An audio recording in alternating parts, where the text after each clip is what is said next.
Bienvenida y bienvenido a una sesión nueva y especial, bajo mi punto de vista, del tercer piso.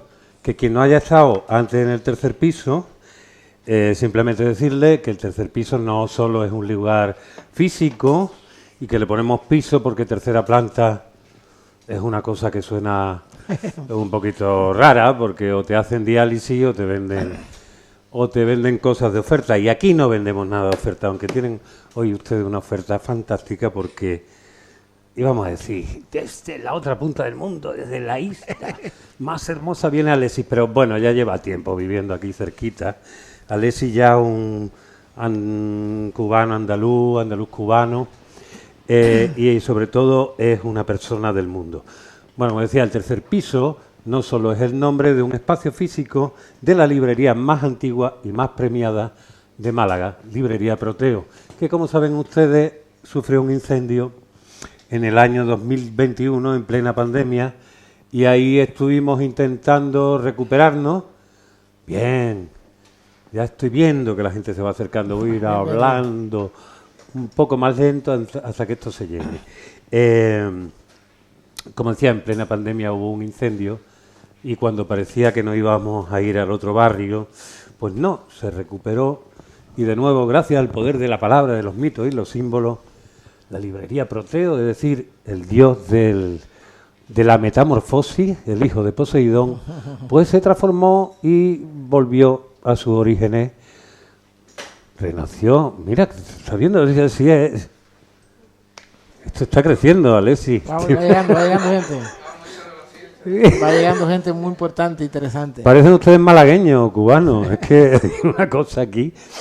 Bueno, como decía, lo recuperamos, y a mí se me pidió que hiciera un proyecto para reactivar, digamos, la relación entre los lectores, el público, los clientes de la librería, en un momento donde ya el centro se ha convertido en una gran franquicia y ya no viven nada parecido a los malagueños, sino personas que vienen aquí a pernoctar y a tomar cañitas, lo cual está muy bien. Pero, en fin, la gente que todavía pertenecemos a una época donde nos gustaban las librerías nos da un poquito de lástima, y de esa lástima pues intentamos de nuevo recordar que estos son espacios de encuentro. Así que esto es el tercer piso, y hoy tenemos en el tercer piso a una persona que lleva honrando la palabra y su valor desde que tiene uso de razón, y nunca mejor dicho, porque él cuenta, Alexis, que siendo un niño, cuando no sabía leer ni escribir, ya improvisaba rimas en su casa. Alexis pertenece a toda una tradición que aquí, aunque no conocemos bien, cuando se nos dice el nombre no identificamos, salvo los muy versados en qué consiste. Es una tradición que aquí ha existido en Andalucía, en muchísimos lugares con distintos nombres. Son la gente que improvisa versos. En el caso de Cuba se les llamaba repentistas, y repentismo es el nombre de ese fenómeno de la improvisación de versos. Pero tenemos a versolaris, payadores, levantadores de versos, aquí por ejemplo los fiesteros, que también los troveros, tenemos a muchísimos tipos de personas que llevan improvisando y levantando versos. Hoy en día la improvisación poética parece que es patrimonio de una generación más joven que desde los tiempos del hip hop, es decir, los años 70, finales de los 70, los primeros 80, empiezan a hacer de las batallas orales con una cierta rítmica un fenómeno. Unas batallas orales que, dicho sea de paso, llevan existiendo. Aquí en España tenemos, me parece que tenemos que ya en el siglo de oro se hacían. Y antes seguramente, y que seguramente fue una de las maneras más justas antes de que se inventase el fútbol. Aprovecho para decir a la Madrid. Como una de las mejores maneras de que la gente se divirtiese, nos sacáramos esa especie de gen de la competencia que llevamos dentro, y no se matase en vivo, sino que vieran a ver quién remataba mejor una idea dentro de una rítmica. Como decíamos, Alexis es el maestro en eso. actualmente es el decimista, porque hoy venimos a hablar también de las décimas, el decimista más famoso del mundo. La décima, como saben ustedes, y a él se lo explicará ahora mejor, es una estrofa, una forma de 10 versos que rima, son 2 quintillas que riman de una manera muy determinada, y lo hacemos hoy en Málaga porque en su época se identificó a Vicente Espinel, que como saben ustedes es un sacerdote, un músico, en el siglo de oro, que escribió la vida de Marcos de Obregón y que tiene aquí un instituto, no es suyo, pero que la gente dice, Vicente Espinel, ese es el del Gaona. Sí, pero ¿qué hizo Vicente Espinel? Pasa palabra. Bueno, aquí él desde la otra punta sabe lo que hizo. Vicente Espinel hizo un libro con 8 o 10 décimas y Lope de Vega, según tú has contado en muchísimas ocasiones, que como él recuerda era el influencer de la época, pues fue su maestro Vicente Espinel y dijo, Vicente Espinel es el hombre que hace mejores décimas del mundo. Él cambió una cosita y aquel cambio pues hizo que la décima se le conozca hoy en día, la décima de Vicente Espinel, como décima Espinela o Espinela. Y es esa base, es esa estrofa con la que tanto Alexis como un montón de músicos e improvisadores en toda América llevan trabajando desde hace centenas de años. Y también con la que muchísimos músicos han creado sus letras, puesto que tiene una estructura que es ideal para un determinado tipo de rítmica. En los tiempos modernos, Alexis ha logrado, de alguna manera, contactar con cantautores y poetas que sabían lo que hacían, otros que no lo sabían y lo estaban haciendo, y se ha convertido en el maestro, y la décima hoy en día tiene, gracias sobre todo a gente como Drexler, a gente como Sabina, a gente como Ruibal, pero ha ido a todo el mundo, digamos, le ha ido convenciendo del valor y del poder de la décima. Y hoy, sin lugar a dudas, porque valorando enormemente lo que hacen la gente que se dedica al hip hop, lo único que hace es hablar dentro de un patrón rítmico determinado, no guardan estructura de estrofa ni nada parecido. En lo que es la improvisación con una estrofa determinada es la décima, en castellano al menos, es la décima y luego está todo lo demás. Que venimos hoy aquí no solo a homenajear, como decíamos, al padre de esta décima, que casi 500 años después sigue viva, y que nació en Ronda hace 400 y pico, mucho más, sí. Casi 500 años. Y sino que también venimos a hablar de la contemporaneidad y la modernidad de este metro, que está hoy. La palabra, tu hija también improvisa desde chica, ¿no? Sí. Y venimos a presentar también un libro de Alexis, que es quizá uno de los libros más curiosos suyos, que es el diario erótico de Robinson Crusoe, que él nos va a contar ahora la historia, que él la recoge aquí, y que está escrito en décima entera, en décimo. Entonces aquí él junta dos cosas. Junta la tradición de la décima, la capacidad de que todo concepto entre dentro de la décima, y también una tradición de la décima como un metro ideal para el requiebro, para la picardía, que también es algo que tiene muchísima tradición en la música y en la poesía cubana. Entonces yo me voy a callar un ratito, Alexis, porque para eso estás tú, y bueno, pues denle ustedes la bienvenida a Alexis Díaz Pimienta desde Cuba, Andalucía. Bueno, muchísimas gracias. Grandísimo, Alexis, gracias. Bueno, voy a empezar diciendo que yo hace muchos años que tenía ganas de venir aquí, de venir a Málaga y de venir a los espacios que ha coordinado, que ha dirigido, que ha creado, que ha hecho que sean tan vitales y tan importantes para la cultura española en general y andaluza en particular, mi amigo Héctor Márquez. Nos conocemos hace muchos años y habíamos ya hablado muchas veces de poder hacer, soñamos en hacer una música contada, al final no se pudo hacer nunca, pero el espacio que está ahora proponiendo aquí en el tercer piso, me atraía desde que empecé a ver los movimientos y digo, pues algún día tendré yo que ir, ¿no?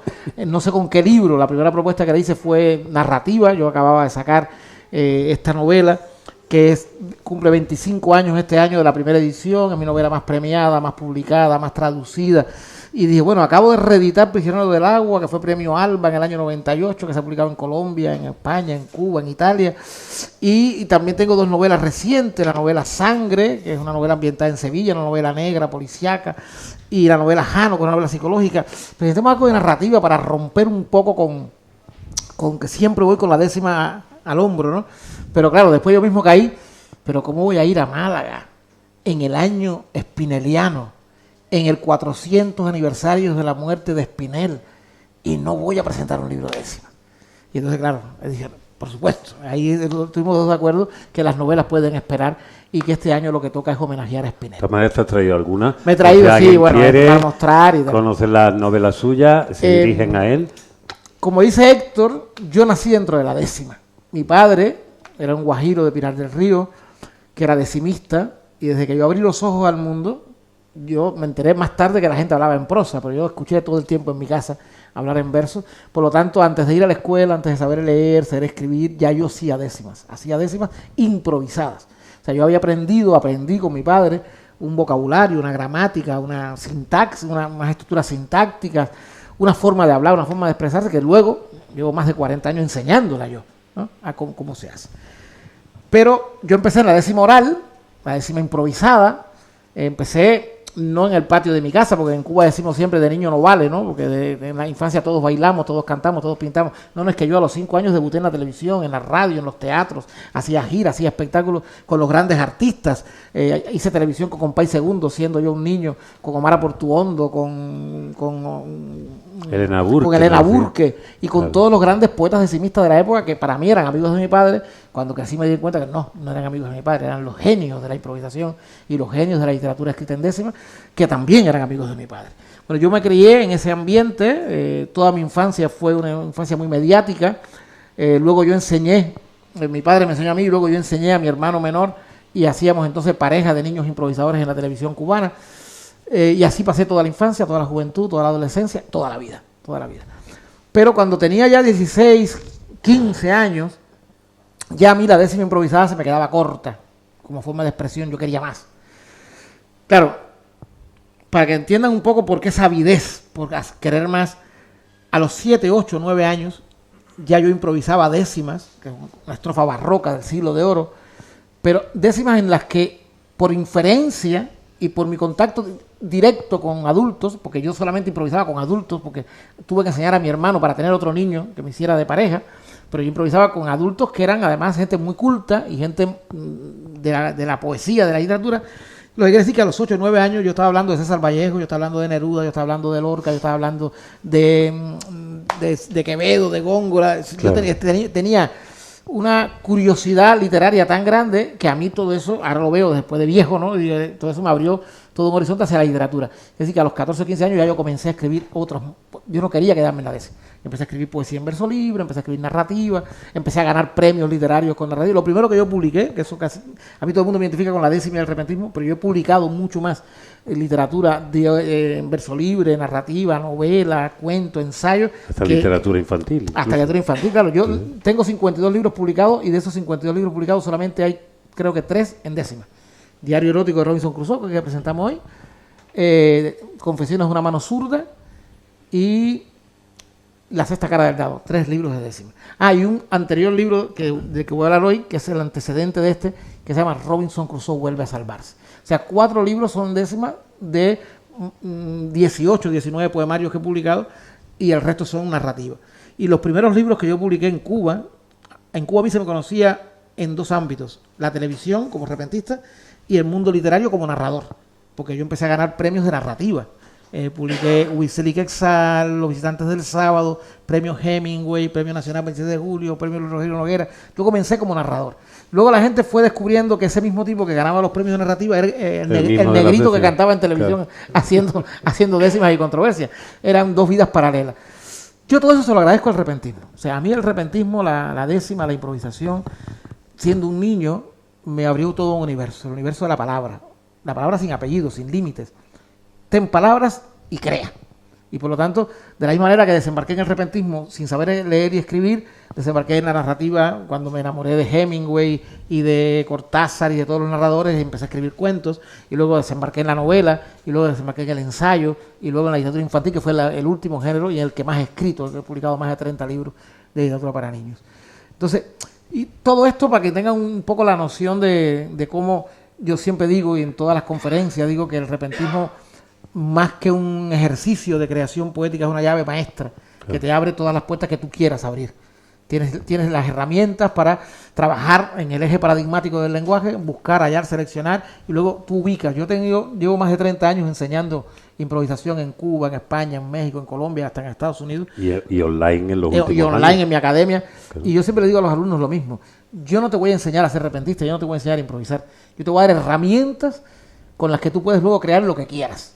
Y actualmente, 25 años después de crear la cátedra de repentismo en La Habana, los alumnos fundadores de la cátedra, hoy por hoy, están recogiendo premios Grammy en Estados Unidos, porque son algunos unos se dedican al rap, otros se dedican a la salsa, otros hacen reggaetón, pero todos son alumnos de repentismo que cogieron las herramientas del repentismo y la llegan a otra dimensión creativa. Tengo alumnos que son editores, Leandro Camargo es uno de mis alumnos más ventajosos, es editor y es un filólogo de primerísimo nivel en Cuba. Tengo alumnos que son cantautores, que hacen canción de autor. Tengo alumnos que son guionistas de cine, o sea, que utilizan las herramientas de la improvisación para escribir lo que quieren. Oye, ¿para qué sirve eso ahora mismo? Porque es una pregunta que yo creo que hoy en día, que tenemos un déficit generalizado de atención porque vivimos a través de una cantidad de estímulos, cuando alguien te vea, y ahora te verán, si no te han visto antes, te ve improvisar, la gente dice, ¿cómo puede ser capaz en tan poco tiempo, a esa velocidad, generar esos conceptos y meterlo ahí? ¿Sirve la décima para, digamos, para concentrarte, del mismo modo que te dice una meditación? Mira, la décima, ¿te ayuda? no quiero parecer que soy proselitista, pero la sí, décima por una parte, pero la improvisación por La otra. improvisación. O sea, no son parangonables. La décima es una estrofa, pero el repentismo se hace en todos los ámbitos de la lengua española, en casi todas las estrofas clásicas. Okay. Se improvisan quintillas, claro, en el trobo murciano, en el trobo andaluz, se improvisan cuartetas en Medellín, Colombia, se improvisan cuartetas en la regueifa gallega, que ya no es español, es galego. Se improvisan sextillas, octavillas y décimas. La Pero copla andaluza, por ejemplo, que son quintillas. Hay quintillas y cuartetas. Quintilla y pero en cuartetas. general es quintilla. La andaluza, o sea, cuando tú te vas al trobo malagueño, trobo, Villanueva de Tapia, Villanueva claro, Algaida, donde están los troveros, que no se llaman troveros, ellos se llaman poetas. Los poetas del Genil, los bautizó Lorca en una carta que le mandó a Benjamín un día, que le decía: si quieres ver a los poetas del Genil improvisando, vente los domingos por la mañana, que se juntan junto al río y están levantando coplas, ¿no? Entonces, hay mucha cuarteta, pero sobre todo hay mucha quintilla en Andalucía y Murcia. Y bueno, es muy largo de contar, pero sí, bueno. Pero te digo que la improvisación, sea en cualquier estrofa, es una herramienta absolutamente lúdico-creativa que desarrolla y potencia habilidades lingüísticas para todo. O sea, por lo tanto, tú puedes practicar y estudiar, como he tenido alumnos. Yo estoy de profesora en la Universidad Loyola, por ejemplo. Aquí tengo uno de mis alumnos, me ha emocionado mucho verlo, que ha llegado. Y los alumnos de la Loyola no sabían ni lo que era el repentismo, ni les interesa, quieren hacer canciones. Por lo tanto, cuando Juanes, Drexler, Rosalén, Canca, Zenet, todos los que han sido alumnos míos se acercan a la décima de la improvisación, no es porque quieren improvisar. Después algunos de ellos improvisan como divertimento, como juego. Claro. Drexler improvisa mucho y Ruibal se puede poner, ahora mismo Ruibal, en París, sí. En París estuvimos y nos echamos unas décimas, pero eso es un divertimento. Lo que quieren son tener recursos de creación espontánea para luego en la tranquilidad del escritorio tener más rapidez a la hora de buscar, allá seleccionar, tener más capacidad de vocabulario, tener más capacidad de memoria. Todo eso lo potencia el repentismo. Entonces, yo llegué con el repentismo sin saber que para mí era un divertimento, para mí era un juego. Yo no sabía que estaba haciendo literatura y no sabía lo que era literatura oral, no sabía nada. Yo lo que hacía era que yo era diferente al resto de los niños y me divertía con cosas de viejos, ¿no? La cosa de viejo era hablar en versos. Pero además de eso, después me servía también con los niños. porque yo tampoco fui el animal, el rara avis, que no, yo hice todo lo que hizo mi generación. Yo bailé con Bonien, con Donna Summer, yo bailé con Casino, con los Bam Bam, yo hice todo lo que hacía mi generación, pero además de eso, me dedicaba, cuando se iban todos a seguir bailando, yo me ponía o a improvisar con mi hermano, o a improvisar con mis maestros, o a escribir. Hay una cosa que quiero que me cuentes, porque a mí me sorprendió mucho cuando fui a Cuba y fui conociendo más. Es que estas diferencias que tenemos aquí, por ejemplo, en España, teóricamente la madre patria, la que lega la lengua, donde tú tienes, digamos, una cultura, vamos a hablar de literatura, todo lo que tenga que ver, culta, otra popular, y son dos mundos completamente que apenas se tocan, salvo algún antropólogo, filólogo, lingüista que haya por ahí con una cierta intención, salvo casos como el de Lorca en su día, que intenta unir la poesía culta y la popular. Son como dos extremos que parece que se miran con recelo. Sin embargo, allí raro es cualquier persona que sé, Lezama Lima, una serie de autores todos, es decir, nosotros trabajamos lo culto y lo popular. Claro, todos los poetas cubanos, pero es una tradición que viene del siglo XIX. Claro. O sea, los poetas cubanos principales del romanticismo del siglo XIX eran a la vez grandes poetas que tenían un pie hundido en la literatura española, la literatura y la poesía de la metrópoli, que era la madre patria de la literatura cubana naciente, pero también comenzaron a cubanizar la poesía. Cuando el Cucalambé publica Rumores del Órbigo en el siglo XIX, ese libro, según Cintio Vitier, es el libro que comienza la cubanización de la poesía. ¿En qué consistía la cubanización de la poesía? La cubanización de la poesía consistía en aprovechar los metros y las formas estróficas de la poesía clásica española, que era un legado maravilloso, para cantar a la naturaleza y a la fauna y a la botánica y a la realidad de la isla. Todo eso hizo que muchos de los grandes nombres del siglo XIX, Fornaris, el Cucalambé, Poveda, bueno, desde el criollismo, el ciboneyismo, hasta finales del siglo, casi todos tenían un gran respeto por la poesía popular. Los guajiros eran analfabetos, pero cantaban décimas, y por lo tanto hay muchas décimas, y el siglo XIX, el siglo XX siguió la misma. Entonces hay dos grandes figuras, una en el XIX y una en el XX, Juan Cristóbal Nápoles Fajardo de Cucalambé en el XIX, y el Indio Naborí en el 20, que tienen esta dualidad, que no es una dicotomía, es una dualidad, de ser escritores de poesía culta, escritores de literatura libresca, y amantes o cultores de la poesía oral, de la poesía improvisada, sobre todo Naborí. El Cucalambé no hay referencia de que haya improvisado, pero sí fue el padre intelectual de la cubanización de la poesía a través de la décima. Naborí toma esa herencia y la lleva a grandes espacios, convirtiendo las vanguardias de la poesía española, sobre todo cuando surge la generación del 27 y él tiene 17, 18 años, lleva todas esas ganancias de la vanguardia poética de la generación del 27 a la poesía oral. Eso no pasó en ningún otro lugar de América Latina. Pasó en Cuba. Y en Cuba, por eso ahora, 100 años después prácticamente, te encuentras a una generación de repentistas que tienen un alto nivel literario, no oral. Por tanto, ya no hay dicotomía, ya no hay una división, sino que hay un movimiento repentístico de altos vuelos, de una búsqueda y una intencionalidad poética, aunque sí, te repito, porque no queremos romantizar la situación. También hay algunos escritores y muchos intelectuales, sobre todo, que siguen viendo en la poesía popular una poesía menor, minoritaria, no denostativa, no denostable, pero sí. Sí, eso es. Sí, vosotros tenéis eso es voz del pueblo. Otro campo para el lugar. Ellos se lo pierden, como digo yo, porque yo creo que una de las grandes ganancias que tuvo Lorca, no solamente por el romancero gitano, claro, siempre nos quedamos en Lorca y el romancero gitano, no es el romancero gitano, es todo su teatro, es toda su poesía. Si Lorca no hubiera sido capaz de amar, de conocer, de respetar, de ver a los troveros del Geniri y escribirle a Benjamín, tienes que ver esto, de tener esos pies puestos en la tierra, no hubiera podido hacer jamás un libro como Poeta en Nueva York, que está en el otro extremo, porque precisamente nos dedicamos, los sonetos del amor oscuro, claro, nos dedicamos a romper, claro, ¿dónde me puedo ir más lejos de lo que ya he hecho? Claro. Y saltas al otro extremo, ¿no? Entonces yo creo que la improvisación... Consta que se sabe, pues, supongo, eso lo sabéis muy bien, allí cuando Lorca está en La Habana, que sí hay, son de negros en Santiago, etcétera, etcétera, que tuviera algún tipo de contacto con los los repentistas. No lo creo, no hubiera estado documentado. Porque él trabajaba mucho el romance, claro, evidentemente, sí, y el octosílabo, pero no su visita a Cuba, y está muy documentado ya, fue una visita de esparcimiento, de diversión, y termina en esa aventura de bares y de música. Claro. No descubrió, hubiera sido otra cosa enorme si hubiera descubierto el mundo del repentismo, que en esa época, aunque casi nadie lo sepa, era el centro de la cultura popular de la isla. Había programas de radio en todas las emisoras dedicados al repentismo. Había un programa de televisión naciente de la televisión Lucas estuvo antes del 50. Lucas estuvo en la década del 30, ¿no? En sí, Cuba. Claro, él está en Cuba, me parece, en el 32 en el 32. o el 33. Bueno, realmente en el 32 ya está en la radio, hay muchos espacios de radio.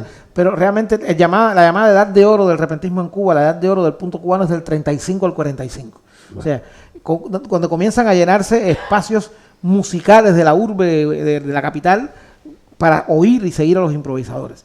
Cuando se convierte en un movimiento social sin parangón, los bandos, bando rojo, bando lila, bando azul, bando tricolor, bandos formados por improvisadores que llenaban conciertos. Todo esto comienza en el 35, y para que veas el arco cronológico, en el año 55, 20 años después, ocurre en Cuba una controversia entre el indio Naborí, esta figura cenital. Controversia, explica lo que es. Una controversia, un contrapunto. Vale. Entre el indio Naborí y su pareja de la radio y la televisión, que es Angelito Valiente. El indio Naborí y Angelito Valiente se retan por radio, se citan en un estadio de fútbol y llenan un estadio de fútbol para oír décimas improvisadas. Esto ocurre en La Habana en el año 55, en la que está considerada y documentada como la controversia del siglo. Cuando lees esas décimas te das cuenta el nivel que había alcanzado ya en la isla. Todas esas eran improvisadas. Improvisadas, sí, claro. Décimas improvisadas. Y luego está la literatura escrita. Claro. O sea, desde Agustín Acosta, considerado poeta nacional, Nicolás Guillén, poeta nacional, Eugenio Florit, el propio Naborí, Lezama Lima tuvo algunas décimas. No se puede considerar a Lezama Lima un decimista, pero sí tuvo algunas décimas, incluso décimas experimentales. José Martí escribió algunas décimas del siglo XIX. Luego están todos los poetas románticos, y sobre todo es muy difícil encontrar un poeta cubano que no haya alguna vez escrito décimas. Creo que posiblemente en mi generación, los poetas de los años 90, 60, de los nacidos en los 60, en los 70, se separan. Ahí hay una escinsión bastante interesante. Pero tampoco es generalizable, porque hay muchos poetas de esa generación que han escrito décimas. En Cuba hay un movimiento, y este libro entronca dentro de ese movimiento, un movimiento literario que no tiene paralelo en ningún otro lugar de América Latina, que es el movimiento de los decimarios.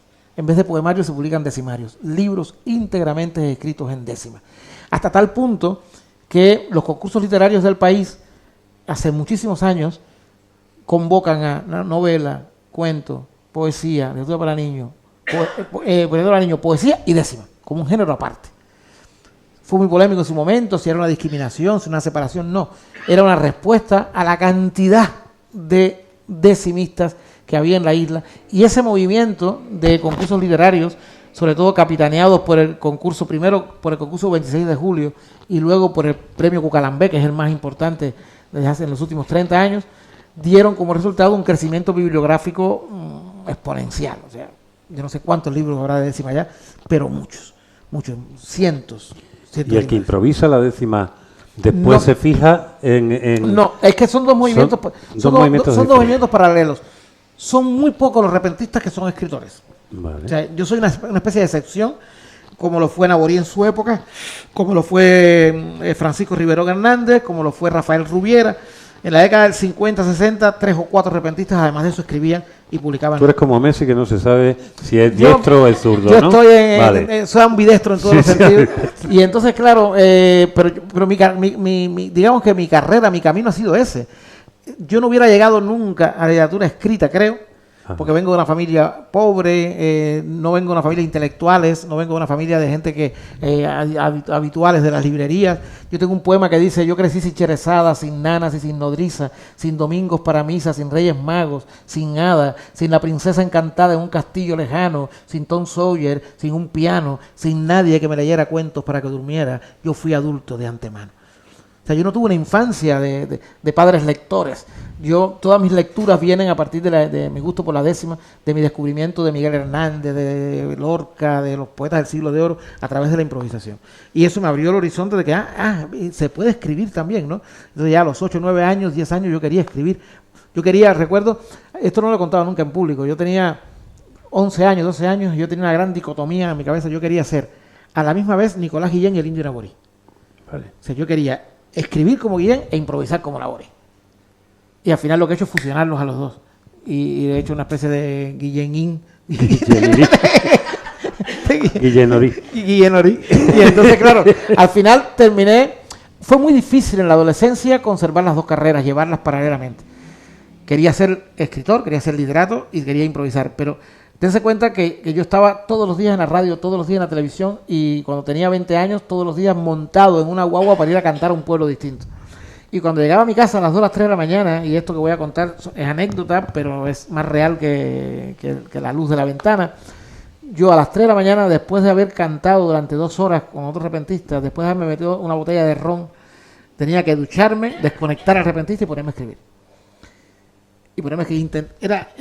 Esos primeros años, hasta los 22, 23 años, era muy difícil, porque era como intentar tener 2 cerebros en vez de uno. Porque lo que me servía para la improvisación no me servía para la literatura.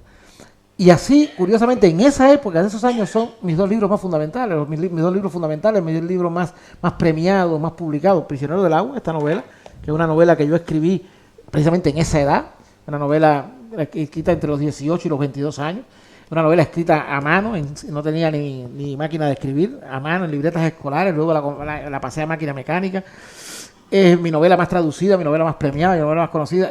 Y es en esa época en la que yo estoy luchando por mantener, por una parte, el cerebro repentista cuando tengo que improvisar en la radio, en la televisión, en los guateques, y la parte literaria es una novela con mucha influencia de lo que leía en esa época, de la generación del 50 norteamericana, la generación perdida, sobre todo John Dos Passos y Manhattan Transfer, de la literatura latinoamericana. Aquí hay mucho Carlos Fuentes, aquí hay mucho García Márquez, aquí hay mucho Alejo Carpentier, que para mí era una de las grandes cumbres.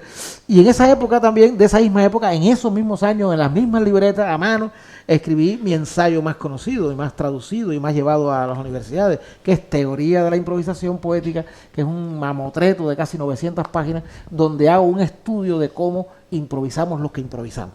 Y la historia de la improvisación, no solamente en Cuba, sino en toda la mitad, un ensayo. Entonces yo tenía que, por una parte, improvisar décimas, y al día siguiente, esa misma noche, escribir un capítulo de una novela, o a la semana siguiente escribir un capítulo de un ensayo, o buscar documentación para poder hacer un ensayo con todo lo que exige. Oye, pero siendo eso difícil en Cuba, sin ninguna duda, es verdad que, por lo que sea, por muchas razones, es una sociedad más permeable en esas líneas que cuando llegas a España. Primero, ¿qué es esto del repentismo? Aquí los que dicen improvisar o son catetos de pueblo o son niños que se ponen la gorra para atrás y llevan esto que es, y después te encuentras que tú tienes una relación, digamos, académica y docente muy importante a lo largo de tu vida, una divulgativa, otra creativa, tanto aquí, es decir, no hay manera de echarte la pata porque tu currículum revienta a cualquiera que dice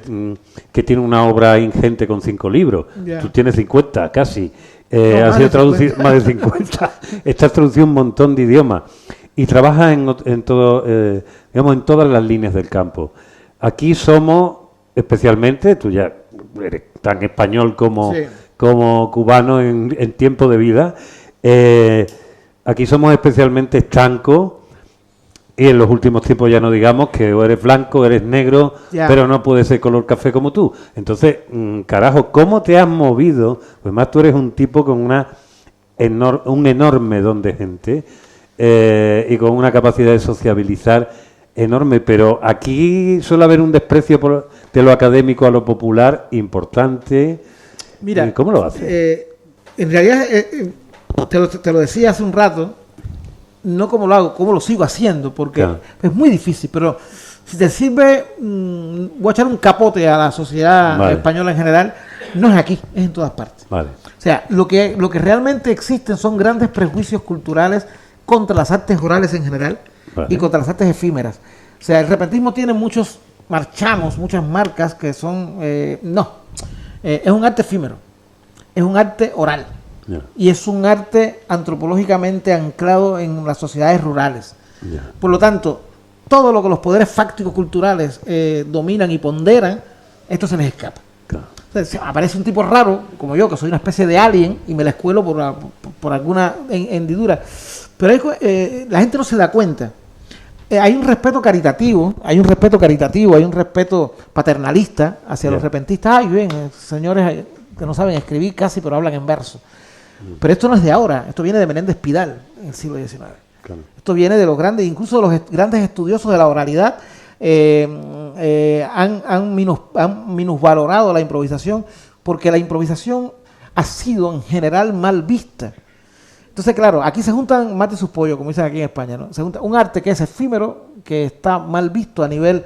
sería muy largo de explicar los componentes sociológicos, antropológicos que hacen que la improvisación sea mal vista. La improvisación viene a renacer en el siglo XXI, finales, las últimas décadas del XX, pero en todos los ámbitos. En el ámbito musical con el jazz, en el ámbito musical, claro, en el ámbito musical, volvemos con la impro teatral que comienza en el mundo anglosajón y de momento reaniman y reactivan la gran comedia del arte medieval italiana. Claro. Y de momento nace la improvisación teatral, renace. Y la improvisación poética, que ha estado ahí siempre, nadie la veía. Y de momento es la que va cojeando detrás.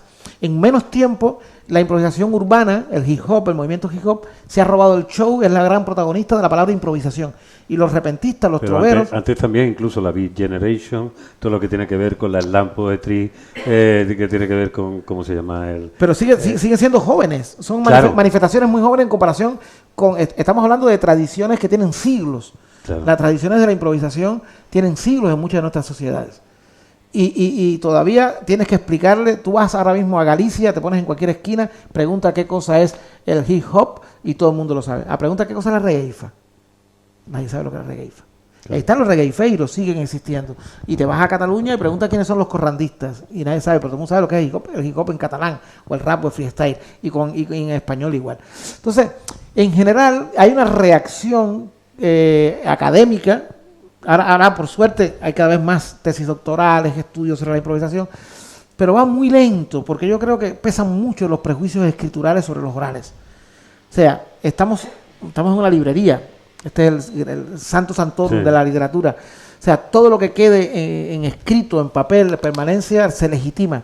Todo lo que se hace desde la oralidad no se legitima porque no quedan referentes para referenciar luego, va a quedar redundancia. Sí, ¿dónde están los estudios? No se puede citar a nadie. Claro, ¿dónde están los no llegaría a ser rector de la Universidad de Salamanca, por ejemplo, si no pudiera citarte a ti mismo. ¿Dónde están los estudios sobre la improvisación del siglo XIX? ¿Por qué no hay? ¿Por qué solamente hay referencias de viajeros románticos, como las referencias al trobo en la Alpujarra, en los libros de Washington Irving o de Gerard Brennan? ¿Por qué? Porque no había equipos de megafonía, de magnetofónico para grabar. ¿Dónde están esos textos? Si no hay corpus, no hay delito. Si no hay corpus, no hay delito. Si no se puede estudiar el corpus creativo, entonces ahora, por suerte, por eso el siglo XXI es el siglo de la improvisación, es el siglo de la oralidad. O sea, yo yo soy un hombre de transición. O sea, lo mejor está por venir. Yo creo que los poetas improvisadores del futuro van a tener la oportunidad de que sus obras se registren, haya corpus y sean analizables en todos los ámbitos, a nivel filológico, a nivel sociológico, a nivel comunicativo, a nivel femológico, porque son artes orales que hasta ahora no han tenido la atención requerida porque no había corpus. De hecho, además, existe algo que tú eso lo tendrás más que estudiado, es de qué manera nos provoca esa especie de calambre atávico la existencia de una palabra que está muy cerca del verbo que era en un principio. Claro, crea vértigo.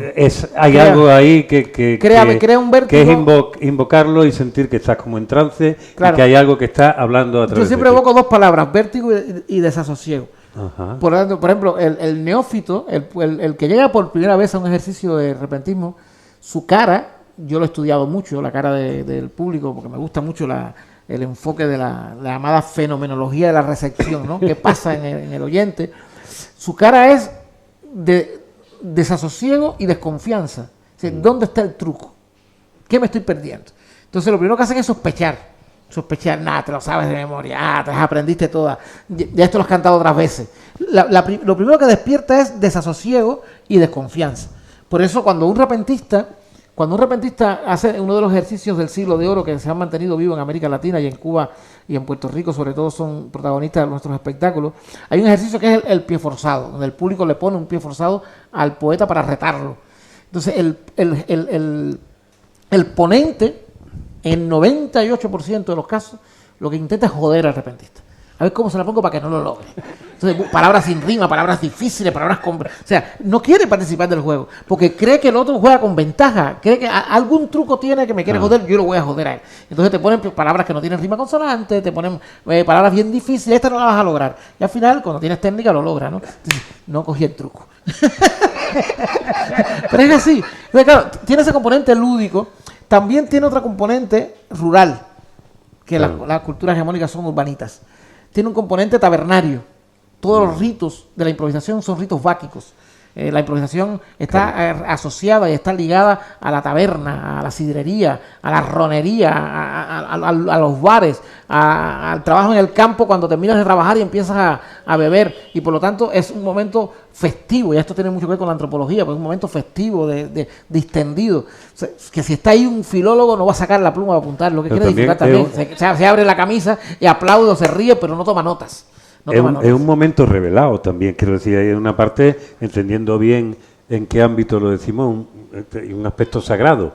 Quiero decir, casi todos los ritos iniciáticos, por lo menos que nosotros conocemos, y que han dejado un poco de eco en el Mediterráneo, en la cultura mediterránea, están asociados a la ebriedad, y están a la trascendencia y a la palabra.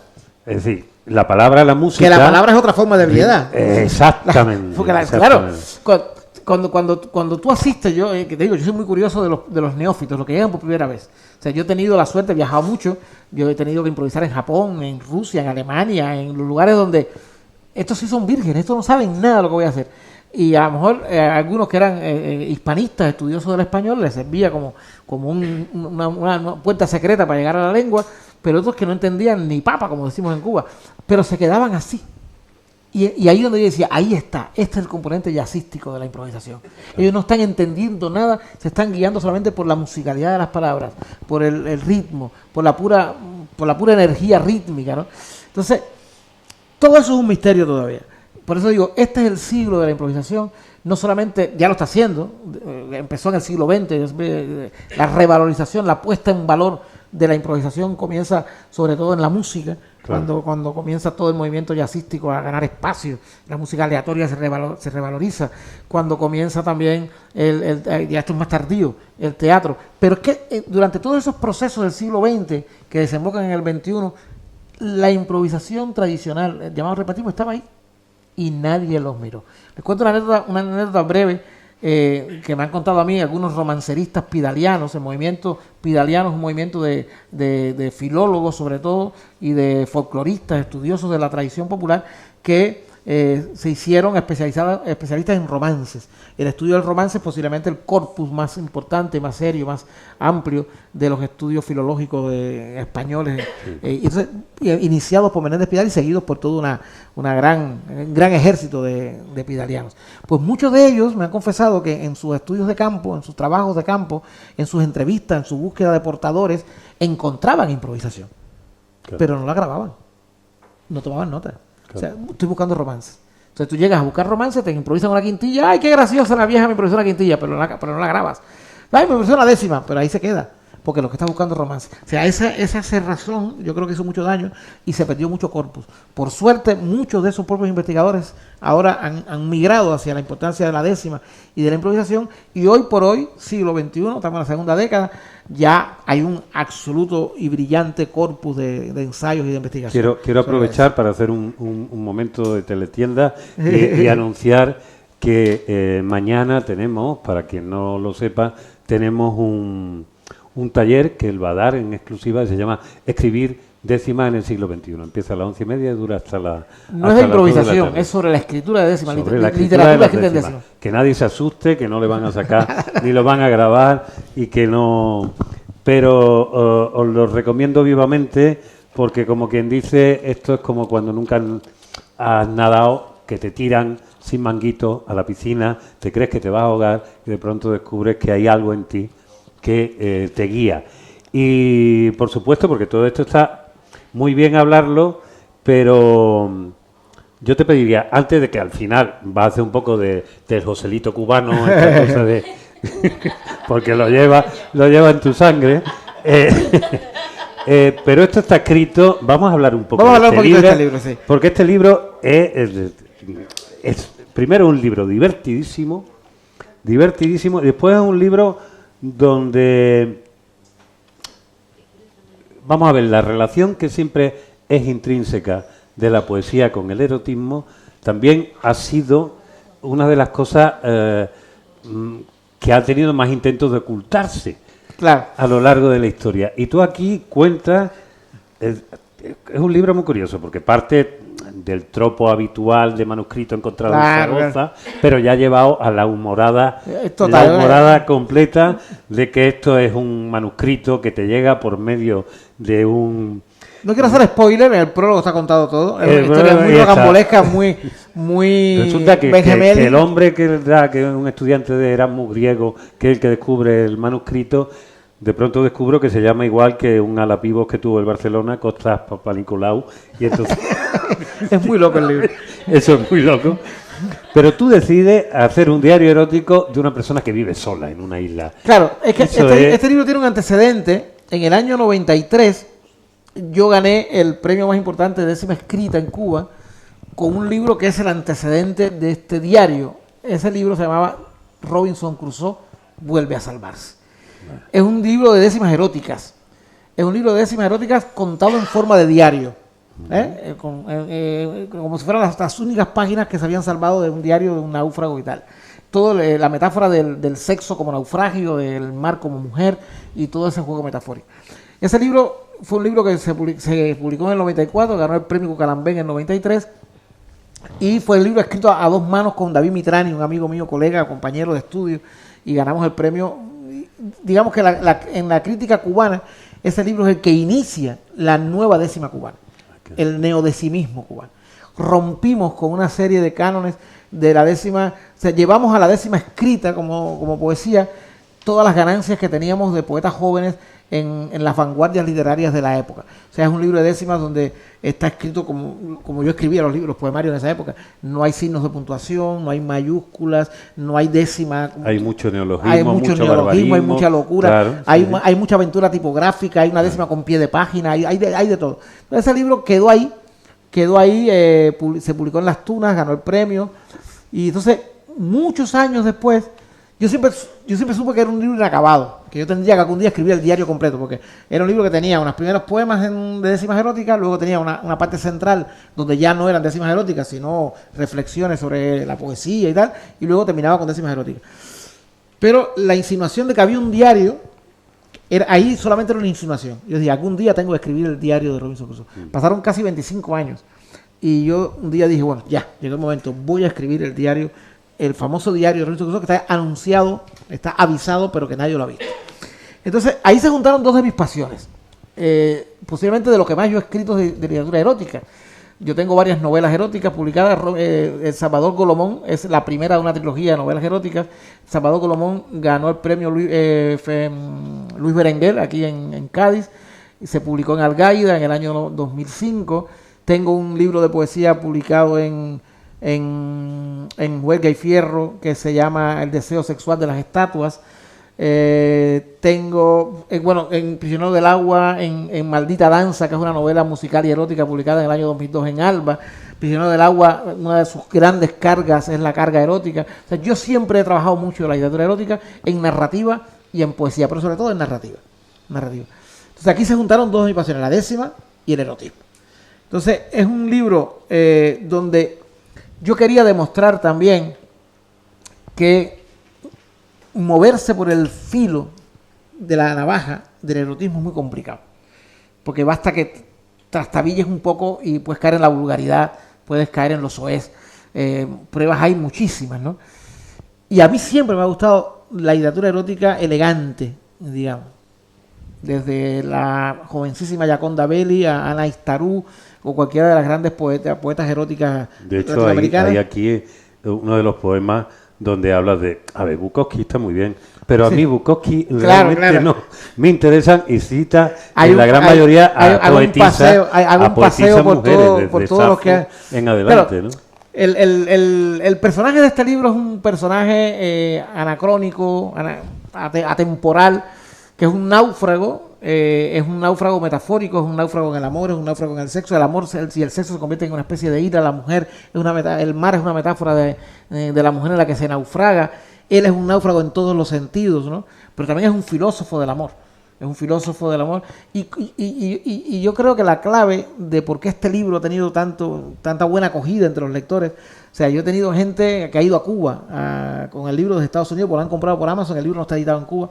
Es un libro que se ha convertido en una especie Porque tiene muchas postales de libro- visuales. Sí, de canto del libro a la de culto en naturaleza, Cuba, porque claro. Cuba no está editado, solamente existe la edición española. Hay muchos juegos, hay mucho humor. Además, con este libro, yo le decía a Drexler un día en Madrid, hablando del tema de la música y de las canciones, yo le decía, mira, Don Antonio mi maestro Antonio vienen- Manley, qué vienen maravilla. Los únicos academicistas que estudian el pueblo y lo toman en Menos mal consideración. menos mal que no he hablado de antropología ahora, que llevo aquí un rato hablando de antropología. Todo lo que he aprendido contigo lo he puesto en práctica a lo largo de la vida. Uno de mis grandes maestros en los perfiles antropológicos, Antonio Después Manley. le vamos a pedir, porque esto se está grabando en YouTube, que diga algo. Sí. Puñeta, porque es de los pocos que ha establecido directamente De los libros- de la los- academia ha establecido puentes. Echar un con el mundo reverso, popular. Echar un reverso fue uno de los libros que a mí me ¿Ah, que alumbró. sí? Cuando yo Vale. llegué aquí jovencito, yo llegué de Cuba con todas estas inquietudes sobre la improvisación poética en el mundo y yo iba a las ferias del libro de La Habana, caseta por caseta, editorial por editorial, buscando libros sobre la improvisación y nadie tenía. No había literatura y de momento encontré Echar un reverso y alguien más que ha pensado Poética y razón común claro, en Andalucía. que De la acuerdo. improvisación es Claro, importante y que hay que escribir sobre ella. Bueno, entonces en este libro está volcado todo eso. Y le decía yo a Drexler, qué difícil es hacer canciones eróticas. Porque yo estoy preparando un curso ahora, comienzo mañana comienzo un curso que ha levantado mucha polémica, un curso que se llama Reggaetón Inteligente. Pensar con el texto, bailar con el texto, pensar con el cuerpo. Y estoy dándole un enfoque, se le da un enfoque a ese curso que ha levantado mucha rancha y mucha polémica y mucha discusión.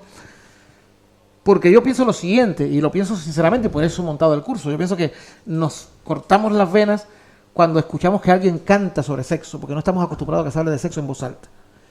Y el que se escandalice por una canción de reggaetón es que no ha leído Bukowski, directamente. El que se escandalice por una canción de un chamaco, un muchacho que se llama Bob Bunny, que dice pum pum, te voy a hacer pum pum, y que les parezca que eso es escandaloso, o que se escandalice porque en una canción suena en voz alta por la radio la palabra culo, es porque no ha leído Bukowski, es porque no ha leído a Quevedo, Claro. es porque no ha leído literatura erótica en todos los renglones. Yo creo que hay una gran confusión, hay una gran dicotomía entre la oralidad y la escritura que no está resuelta.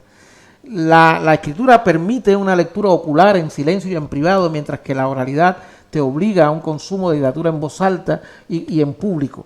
Y no estamos psicológicamente ni sociológicamente educados para eso. A ver. Del sexo no se habla en público. Y cuando se habla se convierte en chascarrillo y provoca sonrisas, guiños de complicidad.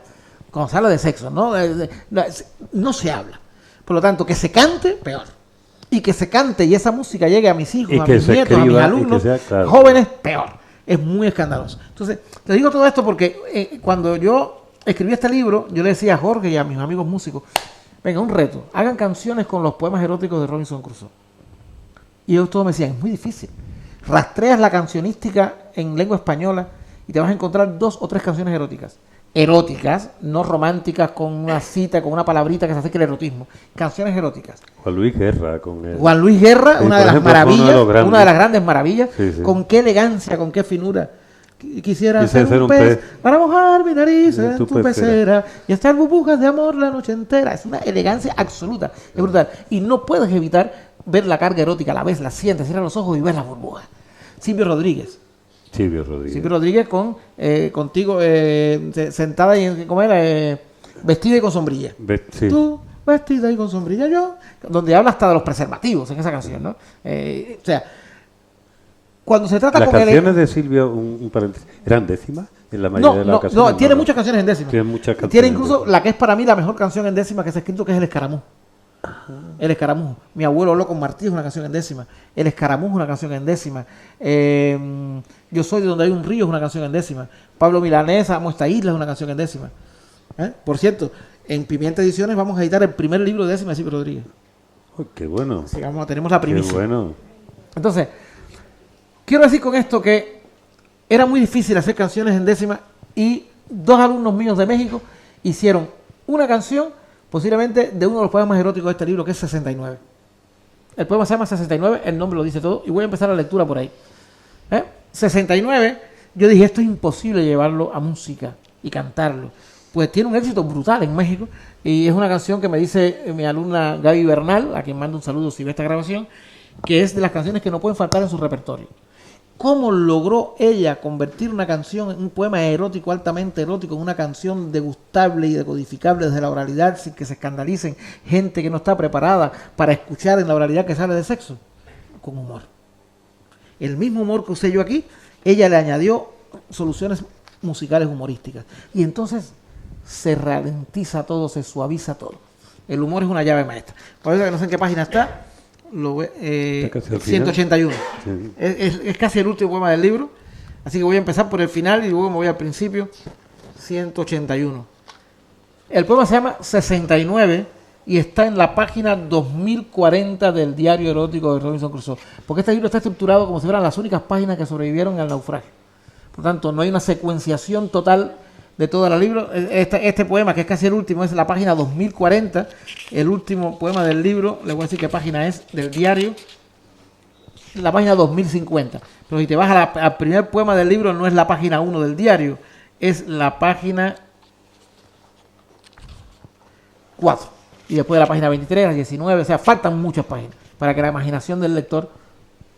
A ver quién algún día escribe las páginas que faltan del diario Robinson Crusoe. Eso es una buena indicación. 69. Dice: nadie me había contado esta posibilidad, esta circularidad, este duelo circundado. Tú acostada, yo acostado, norte y sur, abajo, arriba, mezclas de savia y saliva, lenguas en doble fruición, un 6, un 9, erección, un 9, un 6, lavativa.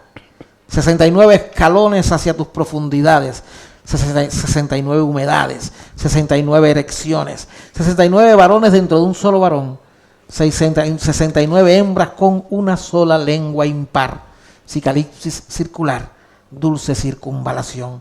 Yo 69 veces, tú 69 igual, yo 6 de aspecto lingual, tú 9 con estrecheces, yo 9 y tú te estremeces, tú 6 y yo blanco a luz, 6 de fiebre y juventud, 9 de pero se mueve, latitud 69, 69 altitud. Todo gira, el tiempo, el mundo, todo gira y nos remueve. Vamos a 69 revolcones por segundo. Abre las piernas, me hundo, se englandece mi yo y subes. Las lenguas arrancan ubes, los vellos se vuelven ellos, nudo de muslos y cuellos, y ellos nos entre las nubes. 69 escalones hacia la fiebre final, matemática carnal, adiciones, adicciones, sustracciones, divisiones, multiplicada energía, 2 cuerpos forman orgía, pues esta orgía es de 2. Que alguien me diga, por Dios, cuál lengua es tuya y cuál mía. Lames, lamo, nos lamemos, lengüetazos, lametazos, otro mar de los sargazos, naufraguemos. Tú 6, yo suelto los remos. Yo 9, tú que jadeas. Yo 6, tú 9. No veas las vueltas que da la cama. Matemático aerograma dictado por las mareas.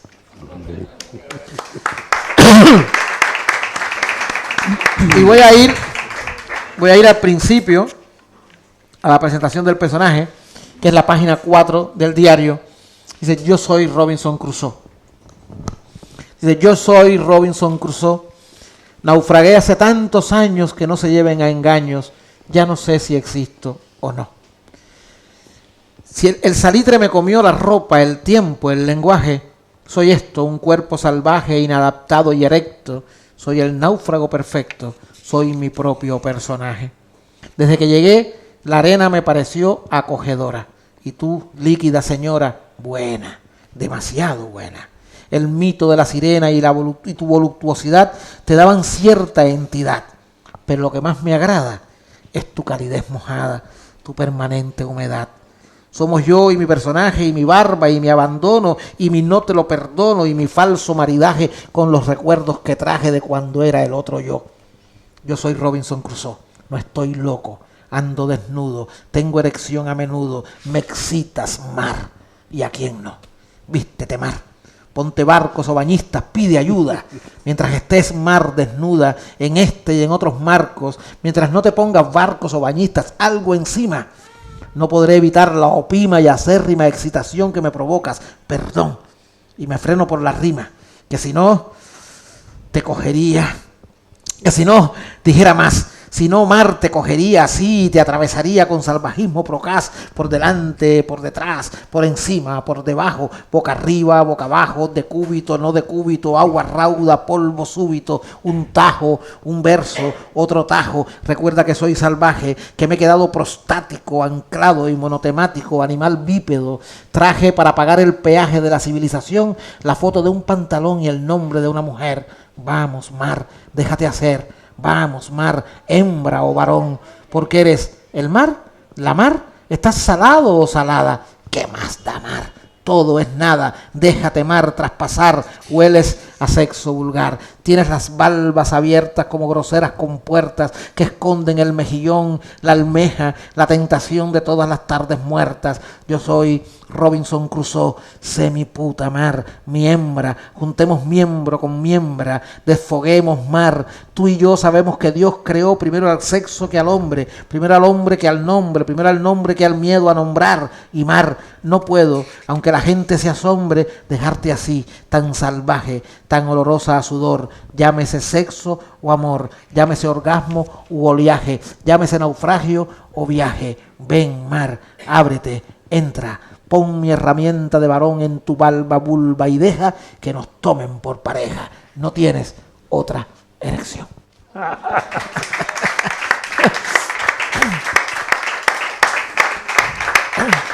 Muchas gracias.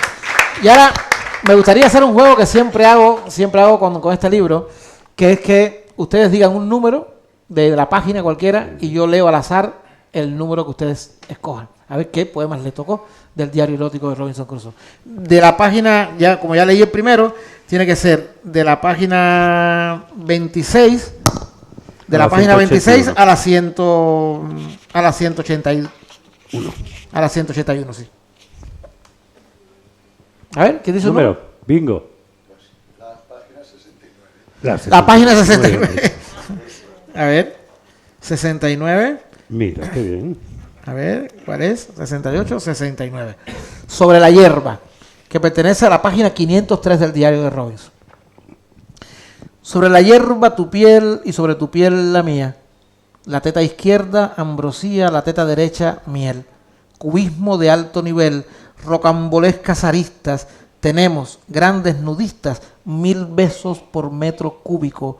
Y ahí está el triángulo púbico, imán para boyeristas. Cielo tapiado de ojos, aire hecho de mirones, pupilas con 2 pezones en tus 4 labios rojos. Ya no te quedan cerrojos, tiemblas, tiemblo, se extasía quien desde lejos, quien desde la lejanía nos mira, boyer infiel. Sobre la hierba, tu piel y sobre tu piel, la mía. ¿Y el último número? ¿Quién pone el último? Al azar, así, de la 23 a la 181. El 81.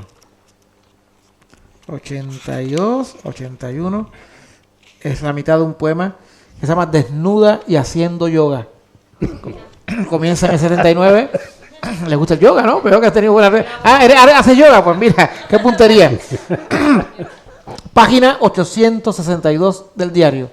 Desnuda y haciendo yoga. Dice, desnuda y haciendo yoga, saludando al sol, desnuda.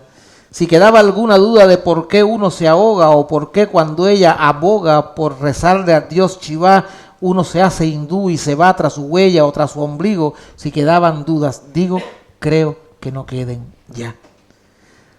No hay llama ni prohibiciones, no hay aizá ni violencia hacia otros seres. La esencia de mis meditaciones son nuestras propias pasiones. hay satia o veracidad. Estamos en la mitad de nuestro rito brahmánico, de nuestro duelo volcánico, de nuestra voracidad.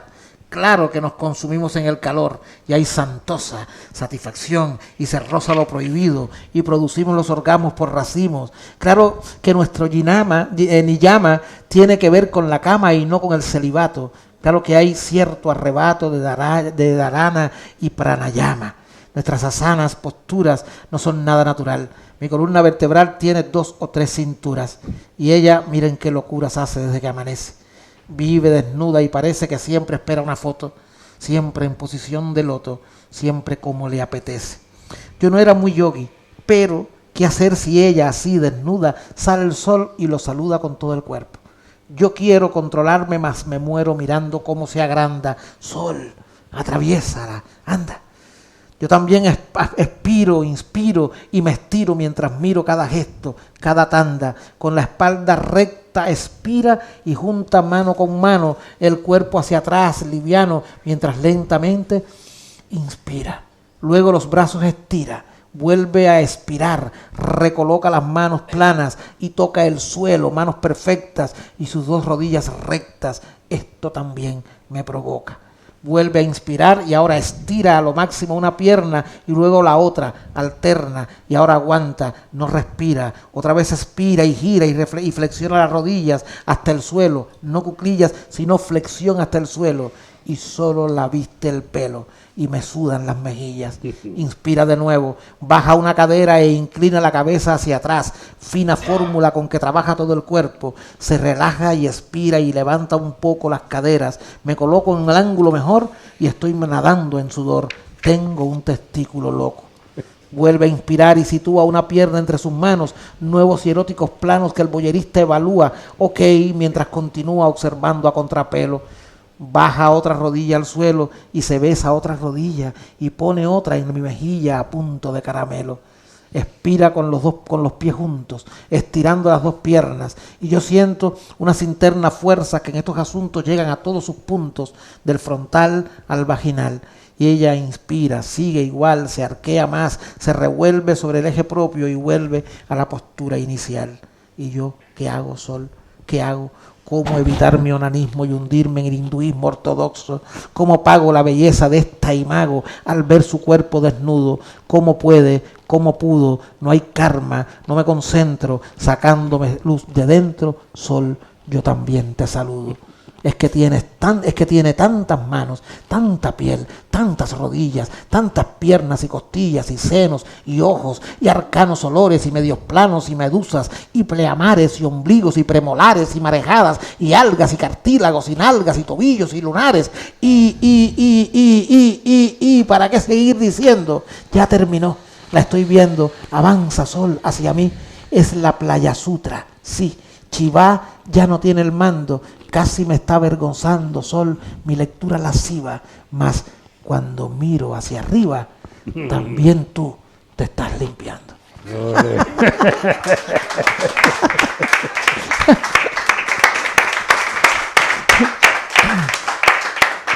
Muchas gracias. Ay, poeta. Bueno, te hemos visto leer lo ya escrito, pero todavía no te hemos visto entrar en trance. No sé si es que ya tienes un corredor entre los 2 hemisferios o cómo es la cosa. Fíjate tú, Jano, que también tiene que ver con esta dualidad. Claro, es que de esa novela me he hablado. Es una novela psicológica ambientada en Cuba, Cádiz y Barcelona en los años 90. Fíjate. Una novela sobre la homofobia adolescente en una Habana muy cerrada. En los años 90 está inspirado en hechos reales de un compañero de instituto. Oye, hay una cosa que me llama la atención, porque has hablado clarísimamente de cómo, y el otro día, ahora que recordabas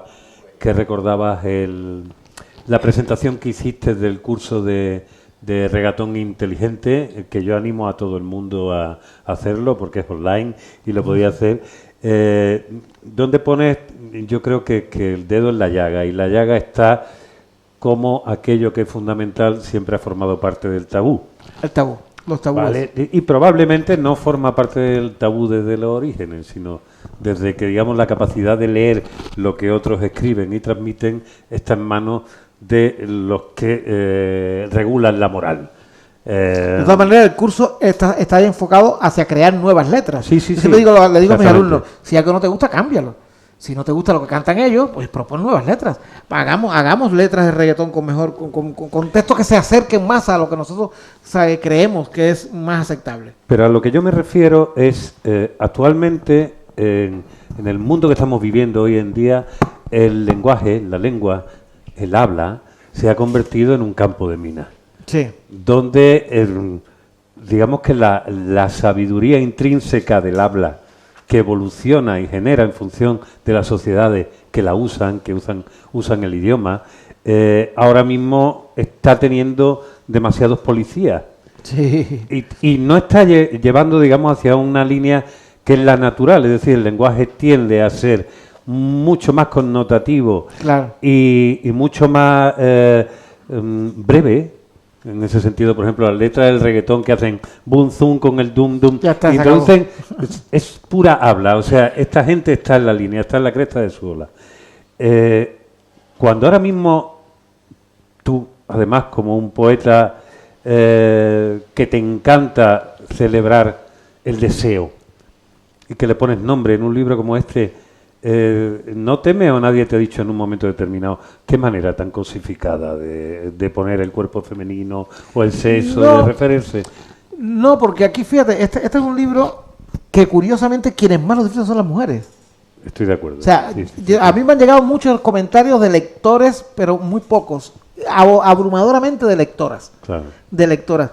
El erotismo no tiene género, no tiene límites. Lo que pasa es que el reggaetón no es erotismo. Es machismo y misoginia, donde se pondera una actitud muy chulesca, muy masculinizada. Es una actitud que viene, eso se lo explico yo a mis alumnos en el curso, viene de toda esa corriente de la música afrocaribeña latina, como una reacción contra el imperio del hip hop en Estados Unidos. Yeah. Y entonces anteponen al imperio de la palabra. El hip hop es un movimiento creativo donde el lenguaje va por encima de la música.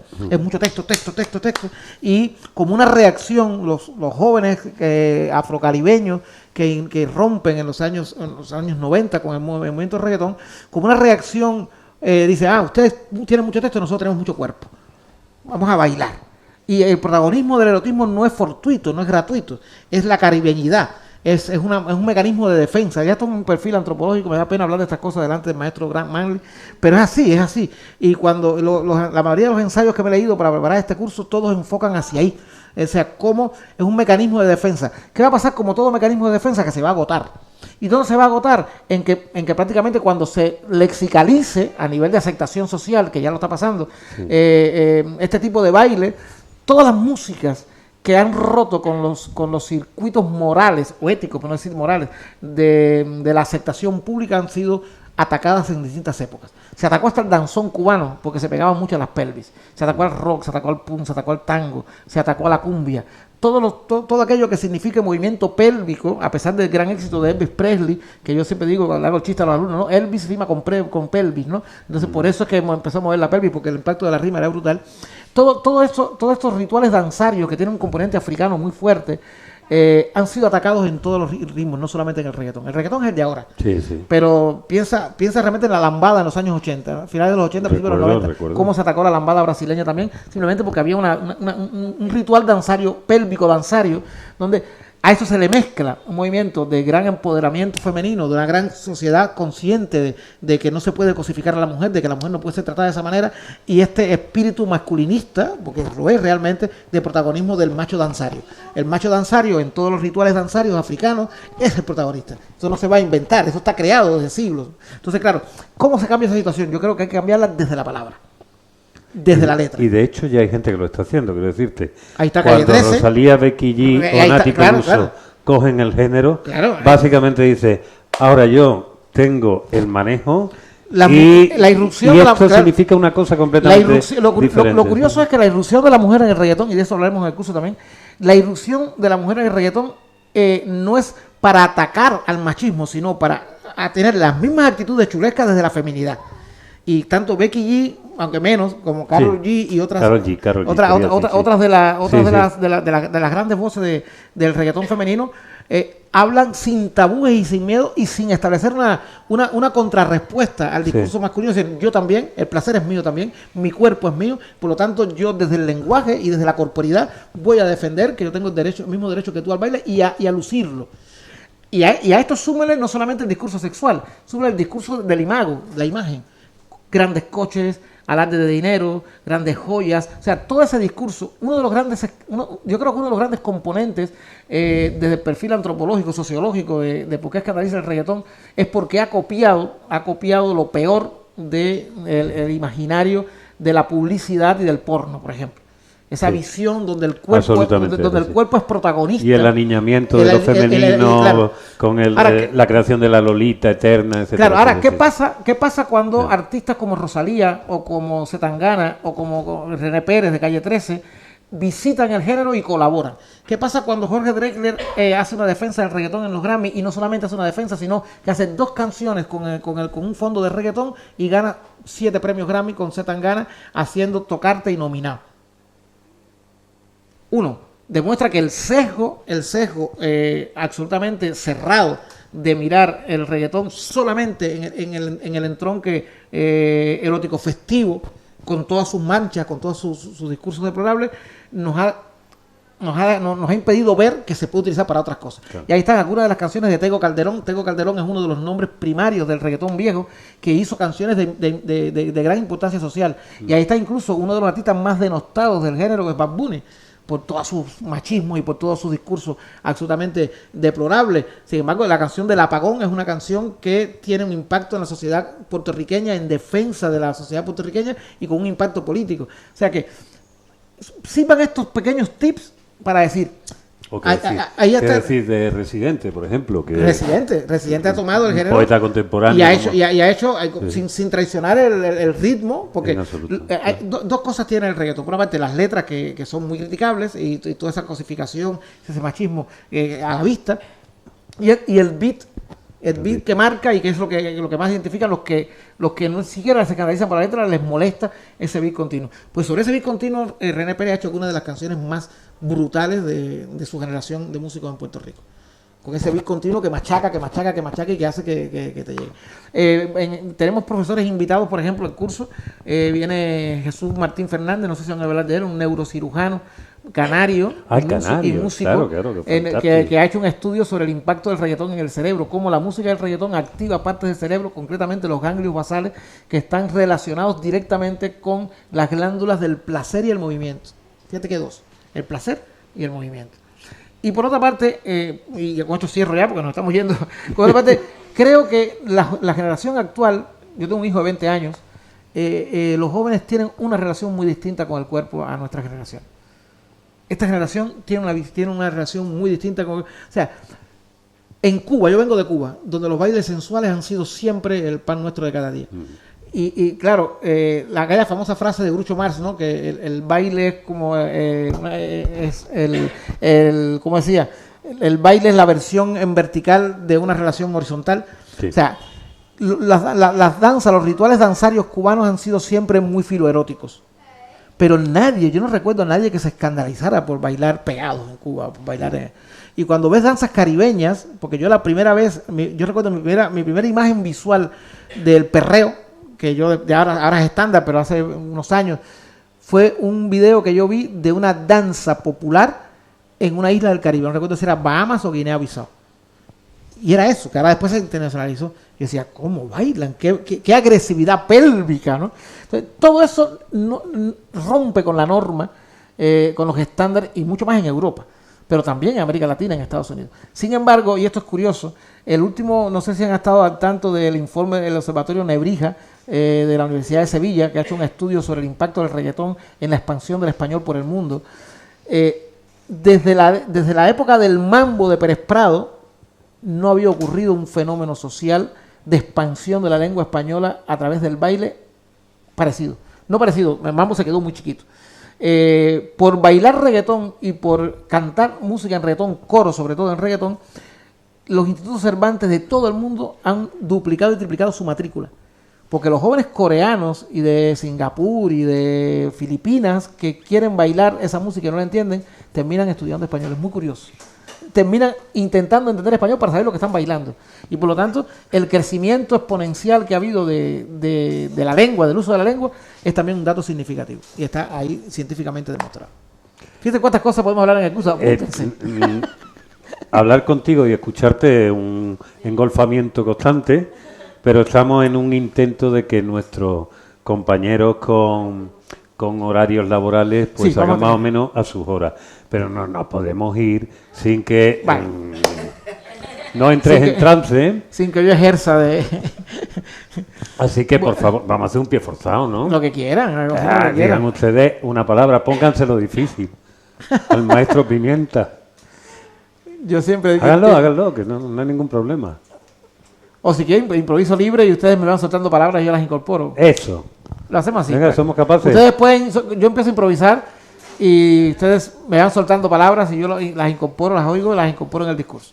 Bueno, todo lo que voy a improvisar son décimas. Décimas como este diario erótico de Robinson Crusoe, 10 versos octosílabos, con rimas consonantes, con una estructura fija, inamovible, dictada por Espinel, poeta rondeño de Málaga en el siglo de oro, que es A, B, B, A, C, C, D, D, C. Todas las estrofas van a rimar así. Primero con cuarto y quinto, segundo con tercero, sexto, séptimo y décimo, y octavo con noveno.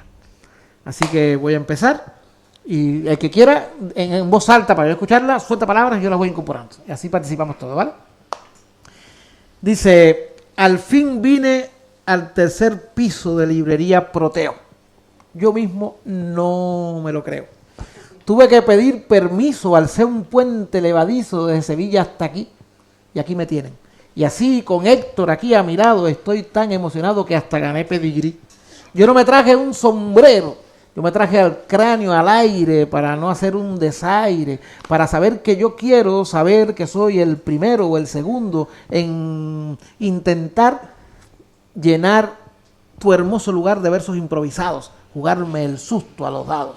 Ponerme en el paladar una palabra prestada para que la gente sepa que no hay palabra que quepa en mi mente reinventada sin que a mí me quede nada por dentro. Yo soy feliz. Yo vengo de otro país, de una islita del Caribe, donde todo se recibe y todo tiene raíz. En Málaga yo bastantes veces he venido a actuar y he venido a improvisar, a regalar consonantes. Yo soy cazador de instantes y cazador de miradas. Hay personas asombradas por las cosas que yo hago y yo con décimas pago y al final no pido nada. Casi siempre el que improvisa lo hace de pie, yo sentado, porque estoy acostumbrado a provocar tu sonrisa. Todo el mundo una divisa tiene para ser yo mismo y a través del repentismo qué cosa puedo esgrimir que yo he venido a decir a través de este cubismo verbal, porque picasiano también soy cuando podría hacer con la poesía lo que me cabe en la mano y más tarde o más temprano yo puedo hacer cualquier cosa, un ala de mariposa, un libro recién abierto, una moto, luz del puerto, una palabra nerviosa. Yo puedo ser el sonido del viento en cada pupila o ser la mano intranquila que me alarga a mí el camino para saber que el destino del bardo improvisador es conservar el color que traía del Caribe, sabiendo que el pueblo escribe para mí hacerme lector. Me encanta saber que Antonio Manley se encuentra al final, es un maestro genial, ha dejado testimonio y también un patrimonio antropológico en mí. Cuando yo lo conocí era casi un jovenzuelo, incluso tenía pelo. Y ya ven que lo perdí, pero no he perdido el modo de improvisarle a la gente y hacer un lírico puente que comunique con todo. Me parezco a Quasimodo en una torre parisina, soy el que dobló la esquina y la volvió a jorobar, soy un pedazo de mar que ni en la orilla termina. ¿Qué soy yo? ¿Un poeta errante? ¿Un demiurgo del idioma? ¿Soy un párrafo, una coma, un pequeño Rocinante que necesita un Cervantes para buscar a un Quijote y salir por el mundo al trote y encontrar su Dulcinea aunque nadie se lo crea? ¿Soy un árbol que el azote del viento nunca ha podido despeinar su cabellera? ¿Soy una voz extranjera que le presta el contenido a todo aquel que ha venido a escucharlo a este lugar? ¿O soy un simple juglar de la ciudad de La Habana que estando en tierra lejana nada lo puede callar? Menopausia. La menopausia verbal nunca va a vivir conmigo, porque yo siempre consigo llegar al sitio final. Yo puedo de forma oral usar palabras ajenas, digan las malas o buenas, no importa, las utilizo. No me pidan permiso, porque yo estreno y tú estrenas. No se me queden callados, porque eso me sienta mal. Un malagueño al final es un poeta sentado que sabe que juego al dado de la luz lo que tendría. Algún día yo podría ser malagueño también cuando saque de mi 100 una abstracta poesía. ¿Cómo? En Prisionero del Agua, esta pequeña novela, me olvidé de la espinela. Me monté en una piragua abstracta, apagué la fragua de la isla en que yo nací. En los 80 escribí esta novela primera y tengo alguna quimera aquí dentro. Yo nací en el barrio en que nació el personaje que escribe.